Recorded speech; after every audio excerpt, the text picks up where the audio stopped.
To understand voter fraud. Voter fraud is this here: impersonating fraud at the polls, false registrations, duplicate voting, fraudulent use of absentee ballots, buying votes, illegal assistance at the polls, ineligible voting, like illegal aliens voting in this here, dead people voting, altering the vote count, ballot petition fraud. Those are some of the fraudulent activities.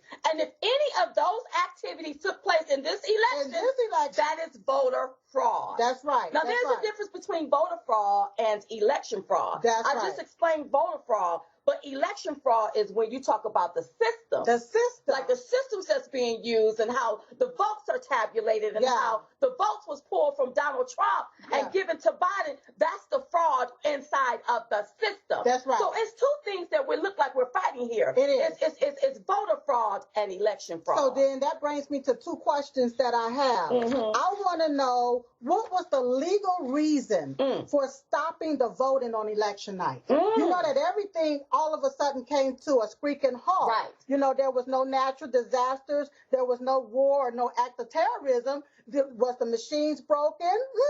And then how did everybody decide to stop in several different states all at the same time? Not only that, in Georgia, they was reporting 99%. It should have been called for President Trump, and it was not. Another thing, who authorized the removal of Trump votes, at a particular time?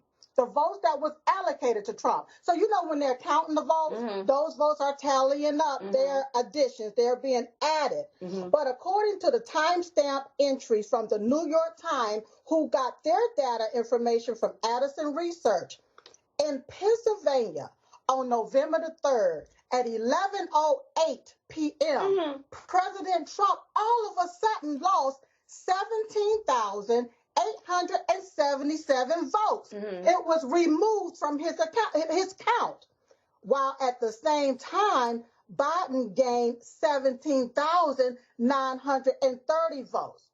So what I want to know is if these votes were deleted or removed from President Trump's tally amount at 11:08 p.m. on November the 3rd, who authorized it? Wow. You know what I'm saying? That's what interesting. reason did they have to remove those votes? That's an interesting concept. On top of that, I know you all are hearing about these judges. These judges in the lower courts, how they're ruling and they're not ruling in our favor. But here is the deal. This is going to have to go to the U.S. Supreme Court because constitutional laws was broken here. That's what I'm saying. It's up to the state legislators to put laws in place. You can't make backdoor deals. Well, even down to the deal that was made with Abram and Reffenberger. That's the Secretary of State. Secretary of State.